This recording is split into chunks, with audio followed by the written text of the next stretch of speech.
মাননীয় prime minister একটা সিগন্যালে দাঁড়িয়ে আছেন, উনি পার্লামেন্টে দাঁড়িয়ে দুঃখ প্রকাশ করেছিলেন। দেখেন স্বয়ং প্রাইম মিনিস্টার নিজে তার বাসায় চলে গেছেন, তাদেরকে কিন্তু ডেকে আনেন নাই, কিন্তু মানুষের কাছে মিশে যাওয়া। আমরা কিন্তু সারাদিন এসি রুমে বসে থেকে অফিস করি, ব্যাপারটা এটা না। আমরা প্রত্যেকটা জেলায় এবং পর্যায়ক্রমে প্রত্যেকটা উপজেলাতে জব এক্সচেঞ্জ সেন্টার গড়ে তোলা হবে। আপনি যে ছাগল কাণ্ডের ঘটনা এক্সপ্লোর করেছিলেন, বড় বড় গরু বিক্রি হয়েছে, ঢাকঢোল পিটাতে কাউকে দেখি নাই, এটার কারণটা কি? সবার আগে বাংলাদেশ, সেটাকে আমরা শুধু কথার ভেতরে না, কাজের ভেতরেও আমরা এক্সিকিউট করতে চাই। সুপ্রিয় দর্শক, আপনাদেরকে স্বাগত জানাচ্ছি বাংলা ভিশন পডকাস্টের আরেকটি পর্বে। আজকে আমার অতিথি হচ্ছেন জনাব সাঈদ আব্দুল্লাহ। আপনারা তাকে নাম বলাই যথেষ্ট, তবে তার পোর্টফোলিও চেঞ্জ হয়েছে। তিনি এখন মাননীয় প্রধানমন্ত্রীর বিশেষ সহকারী এবং তার দায়িত্ব হচ্ছে যুব কর্মসংস্থানের বিষয়টা দেখা। জনাব সাঈদ আব্দুল্লাহ, কেমন আছেন আপনি? আচ্ছা, আলহামদুলিল্লাহ, আশা করি আপনারাও ভালো আছেন। তো আপনি যে নতুন দায়িত্ব পেলেন, তো এই দায়িত্বের মধ্যে আপনার কি পড়ে, আপনার কি ধরনের কাজ? দায়িত্বের ভেতরে ধরেন যে বেসিক্যালি ইয়থ এঙ্গেজমেন্ট রিলেটেড কাজগুলা এবং মোস্ট ইম্পর্টেন্টলি কর্মসংস্থান ক্রিয়েশন এবং যেগুলো আছে সেগুলোর ক্রমাগত আপগ্রেডেশন কিভাবে করা সম্ভব। দ্যাট মিনস আমাদের গভর্নমেন্ট প্রথমেই যেটা ফিল করার চেষ্টা করেছে, যুবকদের কর্মসংস্থানের জায়গাটা সংকুচিত হয়ে যাচ্ছিল। অ্যাট দ্য সেম টাইম মানুষের বেকারত্বের হার প্রচুর পরিমাণে বেশি, এবং এই জায়গা থেকেই কিন্তু মানুষের ফ্রাস্ট্রেশনটা জন্ম হয়, এবং এটা খুব জেনুইন একটা কনসার্ন। সো আপনি বিভিন্ন জায়গায় অনেক উন্নয়নের স্বপ্ন দেখলেন, দেখালেন, পরিকল্পনা করলেন, কিন্তু যুবকরা ফ্রাস্ট্রেশনে থাকলো, তাহলে কিন্তু দেশটা আগাবে না। সো যুবকদের জন্য নিত্য নৈমিত্তিক জীবনে নতুন নতুন কর্মসংস্থানের তৈরি করা, তাদেরকে স্কিলড ম্যান পাওয়ার হিসেবে গড়ে তোলা, at the same time diversity নিয়ে আসা। ধরেন যে কর্মসংস্থানের ভেতরেও এমন অনেক ডাইভার্সিটি নিয়ে আসা যায় যেটা হয়তো আগে ছিল না, কিন্তু বর্তমানে ওই সেক্টরে অনেক ভালো কাজ হচ্ছে। লেটস সে আমি একটা উদাহরণের কথা বলি। আজ থেকে 40 বছর 50 বছর আগে চিন্তা করেন যে পানির বোতল ওই যে বিক্রি করবে এবং মানুষ পানি কিনে খাবে, এই ব্যাপারটা অনেকের কাছে শুনলে অবিশ্বাস্য লাগতেও পারতো, কিন্তু দেখেন সাকসেসফুলি সেই প্রজেক্টগুলো কিন্তু চলছে। এটার মাধ্যমে অনেক মানুষের কর্মসংস্থানেরও ব্যবস্থা হয়েছে। দ্যাট মিনস প্রতি টাইমে যুগের ডিমান্ডের সাথে সাথে নতুন নতুন কর্মসংস্থানের তৈরিটা হয়। সো আমাদের কাজটা হলো কর্মের ক্ষেত্রগুলোকে কিভাবে বাড়ানো যায়, যেগুলো এক্সিস্টিং সেটআপে আছে সেগুলোকে কিভাবে উন্নত করা যায়, অ্যাট দ্য সেম টাইম তরুণদেরকে এই মার্কেট ডিমান্ডের সাথে কিভাবে তাদের স্কিলটাকে গড়ে তোলা যায়, যাতে করে তারা সময়ের চাহিদার সাথে নিজেদেরকে তৈরি করে মার্কেট উপযোগী হয়ে তারা কাজটা খুঁজে পেতে পারে। এবং সেই কাজটা মানে শুধুমাত্র সরকারি চাকরি না, কারণ সরকারি চাকরি করে আপনি সবকিছু করতে পারবেন না। অনেক প্রাইভেট সেক্টর আছে, ইমার্জিং সেক্টর আছে, যে জায়গায় তারা জাম্প করতে পারে। এক্সিস্টিং সেট আপগুলো, লেটস সে আমাদের ম্যান পাওয়ার হিসেবে দেশের বাইরে যাওয়ার যে টেন্ডেন্সি, আনস্কিল্ড প্রচুর লেবার তারা বাইরে যায়, এবং যাওয়ার পরে কিন্তু ফিডব্যাকটা খুব ভালো আসে না। রাদার আমরা যদি তাদেরকে স্কিলগুলোকে স্কেল আপ করতে পারি, স্কিল্ড ম্যান পাওয়ার হিসেবে তাদেরকে যদি পাঠাতে পারি, নতুন নতুন মার্কেট যদি এক্সপ্লোর করা যায়, তাহলে দেখবেন দেশের ইকোনমির সাইজটাও বড় হবে। অর্থাৎ আমাদের যেটা প্রত্যাশার জায়গাটা, যে জেনুইন কর্মসংস্থানের সৃষ্টি হবে সরকারি এবং বেসরকারি নানা খাতে, আবার যে জায়গাগুলো এক্সিস্টিং সেটআপে আছে সেটাকে কিভাবে আরো ভালো করা যায়, মানুষের যাতে দিন শেষে হতাশায় না থাকতে হয়। ইয়েস, একবারে আমরা সব সমস্যার সমাধান করতে পারবো না, লেটস বি ভেরি প্র্যাকটিক্যাল। অনেক সংকট থাকবে যেটা হয়তো বা ধাপে ধাপে ধাপে ধাপে শেষ করতে হবে, কিন্তু আমরা যদি শুরুই না করি কোনো কিছুর সমাধান কিন্তু আসবে না। আমরা বলবো না যে 1 মাসের ভেতরে, 2 মাসের ভেতরে, 1 বছরের ভেতরে সব বেকারত্বের সমস্যার সমাধান হয়ে যাবে, না, তা হবে না। কিন্তু আমরা চেষ্টাটা চালাতে থাকবো, যাতে করে আমরা একটা পর্যায়ে গিয়ে সাকসেসফুলি বাংলাদেশের তরুণদের মুখে হাসি ফোটাতে পারি। আচ্ছা, মাননীয় প্রধানমন্ত্রী অনেক ইনোভেশন তার সরকার এই গত 3 মাসে দেখিয়েছে, নানা রকম কৃষক কার্ড, ফ্যামিলি কার্ড, নানা কিছু দেখিয়েছে, এবং ঢাকার যে ট্রাফিক ব্যবস্থা একটা অভিনব পরিবর্তন তিনি আনছে। কিন্তু এই এমপ্লয়মেন্ট জেনারেশনের কথা যেটা বলছেন, যেটা আপনার দায়িত্ব মূলত, এইখানে নতুনত্ব কি আসতেছে? নতুন তো কি আসছে এটা যদি আমি একটু বলার চেষ্টা করি, তাহলে দেখবেন যে অনেক কাজই কিন্তু শুরু হয়ে গেছে ইন দ্য মিন টাইম। যেমন ধরেন অন্যান্য ফ্ল্যাগশিপ প্রজেক্টের পাশাপাশি আমরা প্রত্যেকটা জেলায় এবং পর্যায়ক্রমে প্রত্যেকটা উপজেলাতে জব এক্সচেঞ্জ সেন্টার গড়ে তোলা হবে। এই ধারণাটা তো নিশ্চয়ই নতুন, এবং বাংলাদেশে এক্সিস্টিং সেটআপে এটা নাই। জব এক্সচেঞ্জ সেন্টারে মানে একটা ইয়াং ছেলে বা একটা ইয়াং মেয়ে পড়াশোনা করতে করতে তাদের যত স্কিল সেট আপ যেটা আছে, এটা অনলাইনে তাদের একটা প্রোফাইল তৈরি হবে, সবার একটা ডাটাবেস থাকবে। দেখবেন বাংলাদেশে কার কি স্কিল আছে, কার কোন কোয়ালিফিকেশন, এর কোনো ডাটাবেস নাই। ডাটাবেস নেই। তো এই কারণে সেন্ট্রালাইজড একটা ডাটাবেস থাকবে এবং ওইটা একটা ম্যাস মেকিং সেন্টারের মতো থাকবে। দেখবেন এমপ্লয়ারের কাছে যান, তাদের হতাশার জায়গা আছে, আমরা যোগ্য কর্মী খুঁজে পাই না, অনেক হ্যাসেল হয়। সো ওই জায়গাতে আপনি কিন্তু এই দুইটার ভেতরে একটা ম্যাস মেকিং হতে থাকবে। এবং এট দ্য সেম টাইম এটা শুধুমাত্র সফট স্কিলের ক্ষেত্রেই না, অনেক ধরনের স্কিল আছে যে মানুষগুলো হয়তো বা ডিজিটালি তাদেরকে ইনপুটটা দিতে পারবে না। এমনকি ধরেন যে ওয়েল্ডিং এর কাজ কতজন পারে, টাইলসের কাজ কতজন সেট করতে পারে, বিভিন্ন লেয়ারে যে মানুষগুলো আছে দেখবেন কোনো ডাটাবেস নাই। সো আপনি যদি জানেন যে এই উপজেলায় এতজন মানুষ আছে, বাইরের একটা ডিমান্ড আসলো, ওই জায়গায় তাদেরকে একটু আপস্কেল করে তাদেরকে পাঠিয়ে দেওয়ার ব্যবস্থা করাটা হলো। সো এটা কিন্তু একটা মহা কর্মযজ্ঞ। এই যে প্রত্যেকটা উপজেলাতে পর্যায়ক্রমে যাব, একবারে সব উপজেলাতে সম্ভব না, জেলাগুলো থেকে শুরু করে তারপর উপজেলাতে যাবে। এই যে আমাদের জব এক্সচেঞ্জ সেন্টার গড়ে তোলা, প্রত্যেকটা বিশ্ববিদ্যালয়গুলোতে একাডেমির সাথে ইন্ডাস্ট্রির কোলাবোরেশন তৈরি করার জন্য একটা সেন্টার, সেটা হতে পারে কোনো ইনস্টিটিউট আকারে, হতে পারে একটা ক্যারিয়ার ক্লাব আকারে, বা যে কোনো নামেই হোক না কেন, তার কাজটা থাকবে হলো একটা ছেলে বা একটা মেয়ে যখন গ্র্যাজুয়েশন কমপ্লিট করে যাবে, যাওয়ার আগেই মার্কেট ডিমান্ড সম্পর্কে সে বুঝতে পারবে। হয়তো বিভিন্ন জায়গায় ইন্টার্নশিপ যেটা আছে শুধু কাজের ক্ষেত্রেই কথা না, তারা যাতে সত্যিকার অর্থে ওইটা একাডেমিক ইম্পর্টেন্স বিবেচনা করে বিভিন্ন জায়গায় যাবে, ওইটার পর সার্টিফিকেশন থাকবে, ওইটার পর মার্কিং সিস্টেমও থাকতে পারে, এমনকি এইগুলাকে ম্যান্ডেটরি করা, যে যাতে করে যুগের চাহিদা মেটাতে গিয়ে কেউ আনস্কিলড অবস্থায় না থাকে, শুধু একাডেমিক ডিগ্রি নিবে, এটা আমাদের লক্ষ্য না। অর্থাৎ বিশ্ববিদ্যালয়ে থাকতে জব মার্কেটের সাথে তাদেরকে প্রাতিষ্ঠানিকভাবে পরিচয় করিয়ে দেওয়া, ওই জায়গায় বিভিন্ন ধরনের স্কিল তাদেরকে ফার্স্ট ইয়ার থেকেই শেখানো, অ্যাট দ্য সেম টাইম মার্কেটে প্রবেশ করার আগেই তাদেরকে ওই মার্কেটের সাথে পরিচয় করে নিয়ে এসে কাউকে যদি আপস্কেল করার দরকার হয় সেটা করা হবে। সিড মানি দেওয়ার ব্যাপারে অলরেডি বিভিন্ন প্রজেক্টে আমাদের মাননীয় প্রাইম মিনিস্টার অলরেডি দেখবেন ঘোষণা করেছেন। সো আমরা যেটা করতে চাচ্ছি যে একাডেমির সাথে ইন্ডাস্ট্রির যে দূরত্বটা আছে সেই দূরত্বটাকে ঘুচিয়ে আনতে। অ্যাট দ্য সেম টাইম এগুলার পাশাপাশি দেখবেন চা বাগানের যারা কর্মীরা আছেন তাদের বাচ্চা কাচ্চাদের নিয়ে আলাদা প্ল্যান আছে, হিজড়া সম্প্রদায় নিয়ে আলাদা পরিকল্পনা আছে, প্রতিবন্ধী ব্যক্তিদের নিয়ে আলাদা পরিকল্পনা আছে, সমাজের বিভিন্ন প্রান্তিক লেভেলের মানুষরা যাতে কর্মক্ষম হতে পারে সেটা নিয়ে পরিকল্পনা আছে।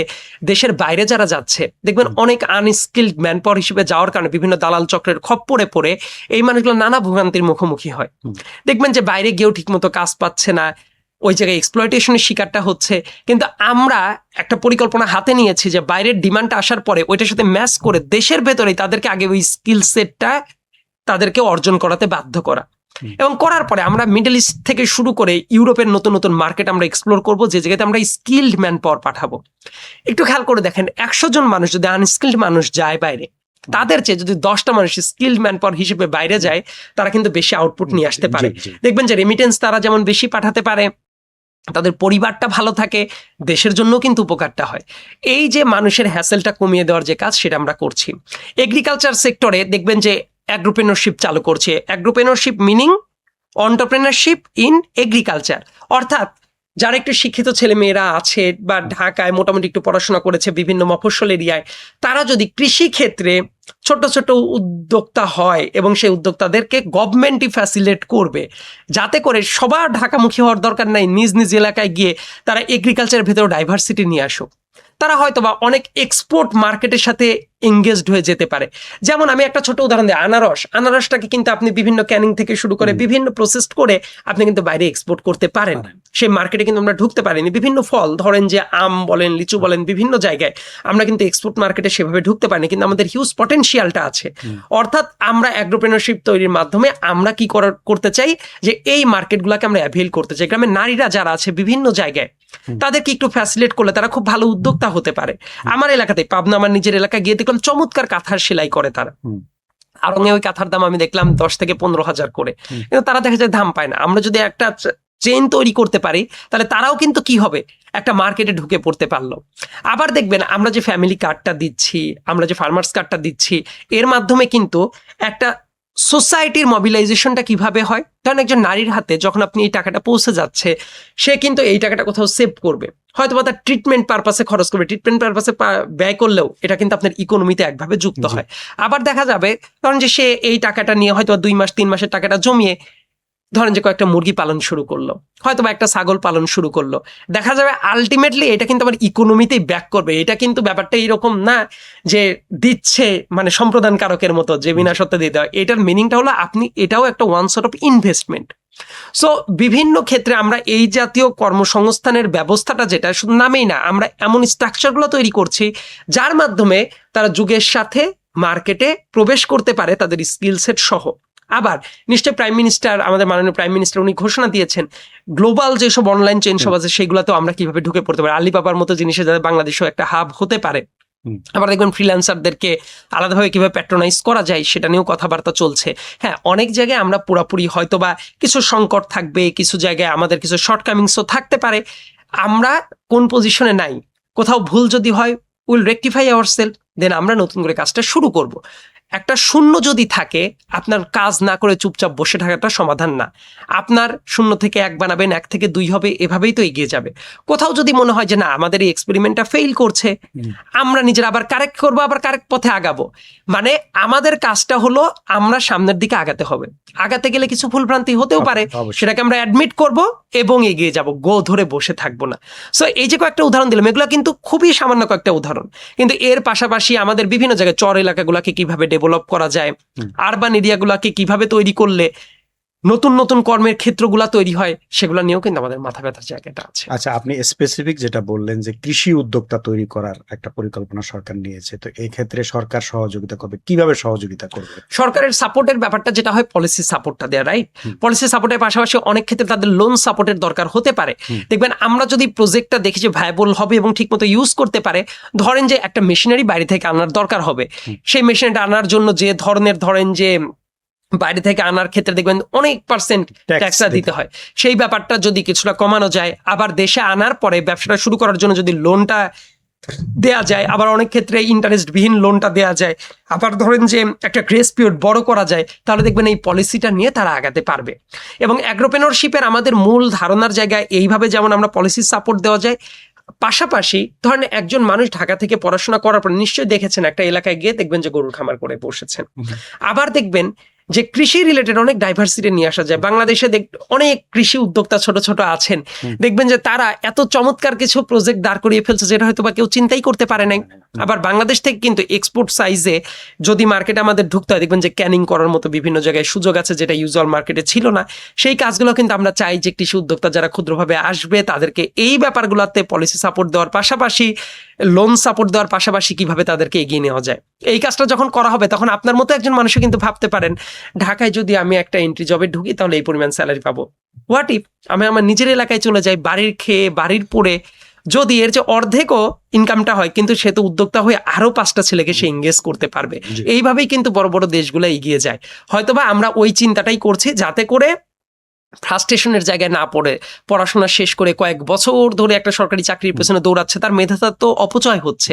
আমরা এই জায়গাটাকে, আমাদের কাছে মনে হয়েছে যে এই অপচয়টা যাতে না হয়, তাদের যাতে একটা ইন্সপিরেশন থাকে, সেই দিকে তারা যাতে জাম্প করার একটা প্রণোদনা পায়, সেই জন্য আমরা এই পদ্ধতির দিকে আগানোর পরিকল্পনা করছি। আচ্ছা, আমি দেখছিলাম যে সর্বশেষ যে পরিসংখ্যান, বাংলাদেশ পরিসংখ্যান ব্যুরোর তথ্য অনুযায়ী 26,24,000 হলো বেকার আছেন দেশে। তো প্রতিটা সরকার যখন নির্বাচনের সময় আসে বলে যে তরুণদের কর্মসংস্থানের জন্য আমরা এই উদ্যোগ নিব, সেই উদ্যোগ নিব, কিন্তু শেষ সময় সরকারের শেষ যখন হয় তখন দেখা যায় বেকারত্বের সংখ্যা বরং আগের তুলনায় আরো বেড়েছে। এই সরকারও কি তাই? এই সরকারের যখন শেষ হবে তখন কি পরিস্থিতি সেরকমই হবে নাকি ভিন্ন কোনো চিত্র? দেখেন, আমি আপনার এই জায়গায় বসে থেকে কোনো চটকদার কথা বলবো না। নর্মালি আমি আমার প্রফেশনাল জায়গায় আমি ট্রাই করি এডিকেট অ্যান্ড আদার থিংস মেনটেন করার, অ্যান্ড অফিসিয়ালি আমি কোনো কিছু অ্যাড্রেস করার আগে আমি প্রফেশনালিজমের সাথেই সেটা বলার চেষ্টা করি, যেহেতু আমার কাজের কমিটমেন্টের সাথে ব্যাপারটা জড়িত।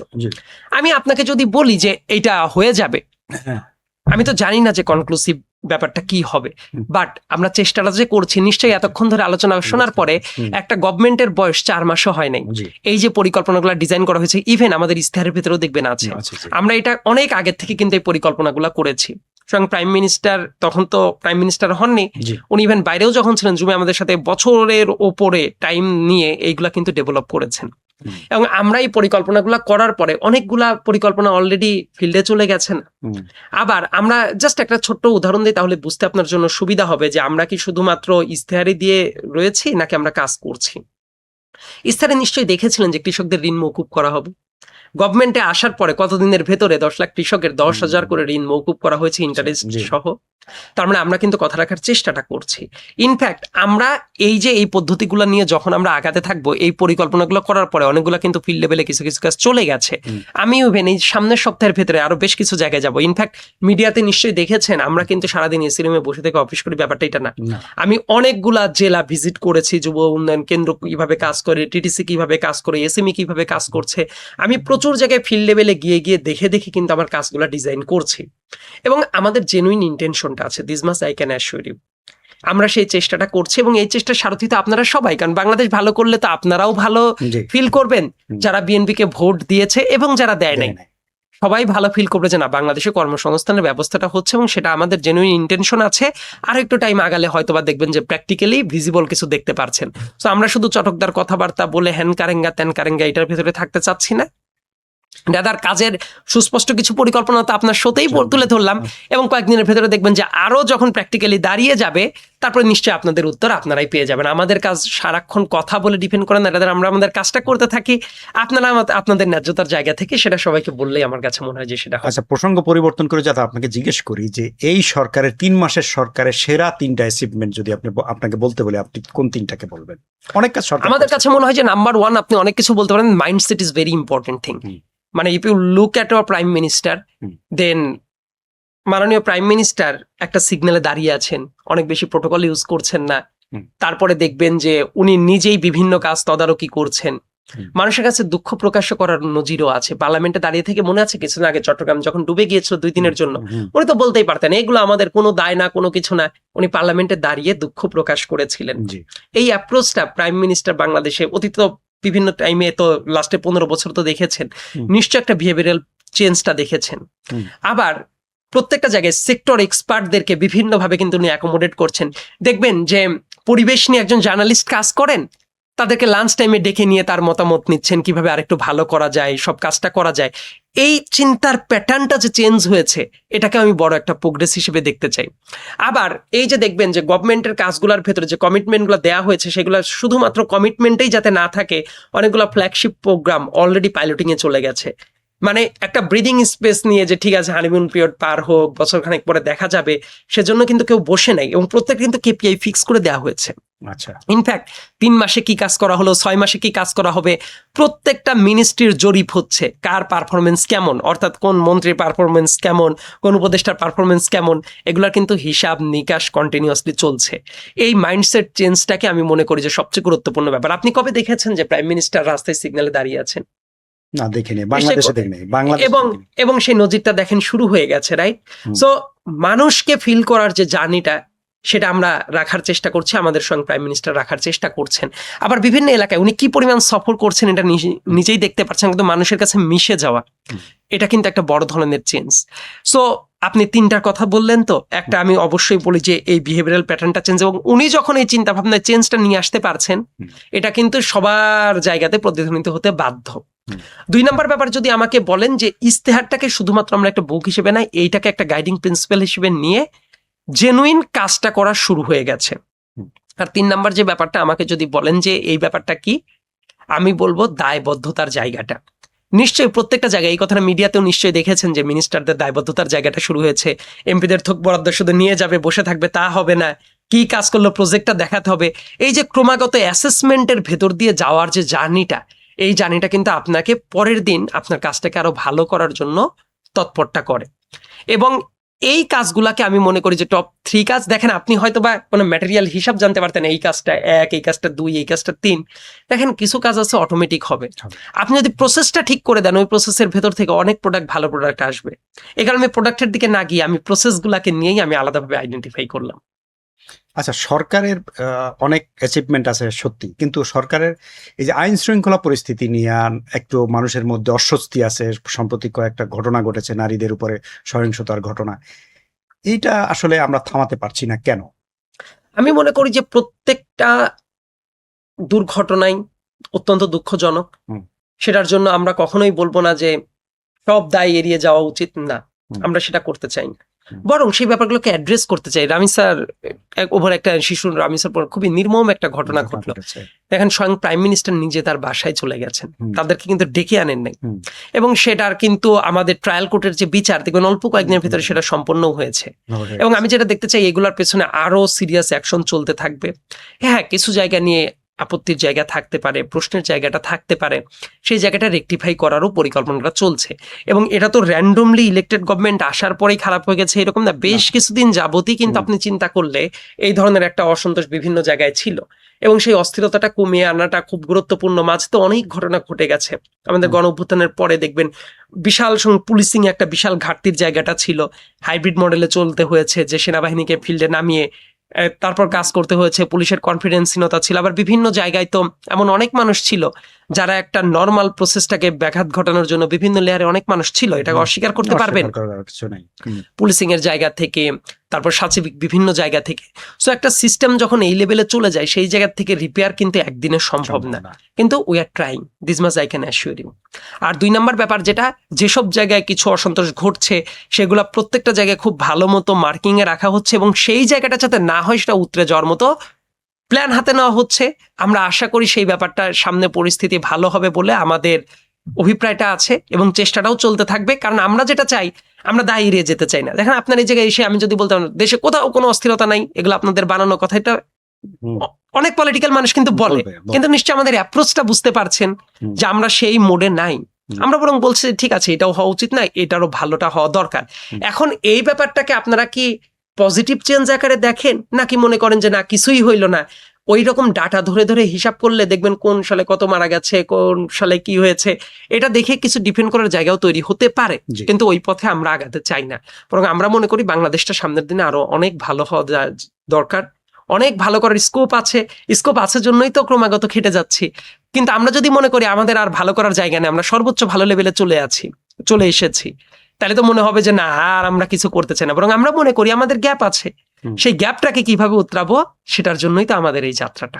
আচ্ছা, শেষ করতে চাই আপনার সাথে রিলেটেড একটা প্রসঙ্গ দিয়ে। কয়েকদিন আগে কোরবানির ঈদ গেল, আপনি যে ছাগল কাণ্ডের ঘটনা এক্সপ্লোর করেছিলেন, সেইটার প্রেক্ষিতে বলা হয় যে শেখ হাসিনার রেজিমের পতনের সূচনা ছিল সেটা। এই বছর যে কোরবানির ঈদে আমরা সেরকম বড় বড় গরু বিক্রি হয়েছে, বাট ওইরকম ঢাকঢোল পিটাতে কাউকে দেখি নাই। এটার কারণটা কি? এটা মানুষ বলতে পারবে আসলে। কারণ আমি আমার নিজের রেসপন্সিবিলিটি নিয়ে ভাই এখন অনেক বেশি ব্যস্ত থাকার চেষ্টা করি। তার কারণটা কি, এক একজন মানুষের তো এক একটা রোল থাকে, রাইট? জি। কারণ আমি আমার আগের রোলে যদি সবসময় থাকি তাহলে তো আমার এই রোলে পারফরমেন্স দেখাতে পারবো না। জি। আপনি সারাক্ষণ ধরেন যে প্রত্যেকটা ইস্যু নিয়ে সোশ্যাল মিডিয়ায় যদি এখন আমি ব্যস্ত থাকি, তাহলে আমার যে অরিজিনাল কাজগুলো সেগুলো আমি করবো কখন? জি। ইয়েস, তার মানে আমি এটা বলছি না যে কেউ যদি করে সেটা কি খারাপ কাজ। এই কাজ করার তো অনেক মানুষ আছে। জি। রাদার আমি আমার কাজটা করতে থাকি, কারণ দিন শেষে কিন্তু মানুষ আমাকে জাজ করবে যে আমি আমার নিজের কাজ কতটুকুন করলাম। এক একজন মানুষের তো এক একটা রোল থাকে, রাইট?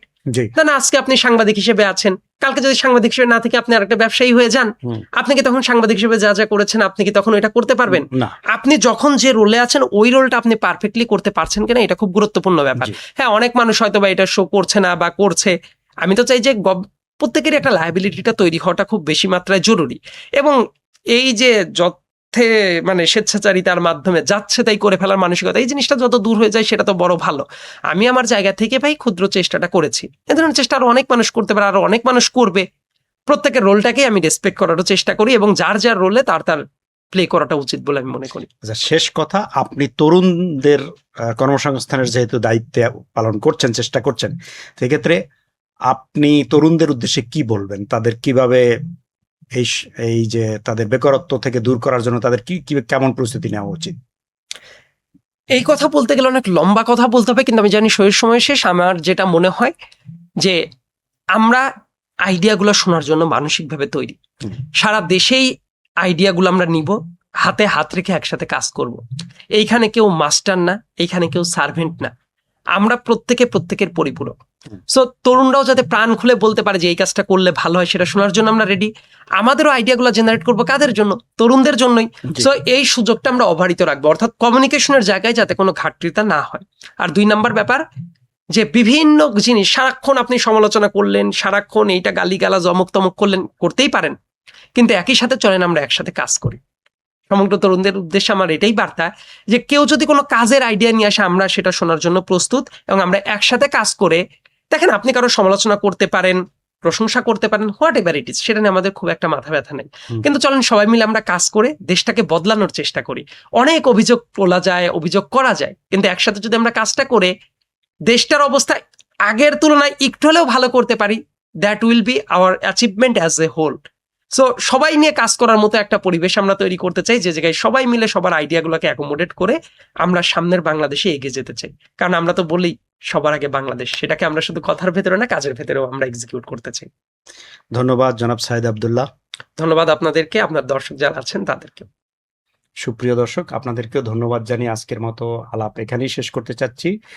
শেষ করার আগে বলতে চাচ্ছি, সাঈদ আব্দুল্লাহ যেমন বলছিল যে সবাই মিলে আমরা একসাথে এই বাংলাদেশকে বদলাতে চাই, একটা উন্নত এবং সমৃদ্ধ বাংলাদেশ আমরা দেখতে চাই, সে আশাবাদ ব্যক্ত করে আজকের মতো শেষ করছি। সবাই ভালো থাকবেন এবং বাংলা ভিশনের সঙ্গেই থাকবেন আশা করছি।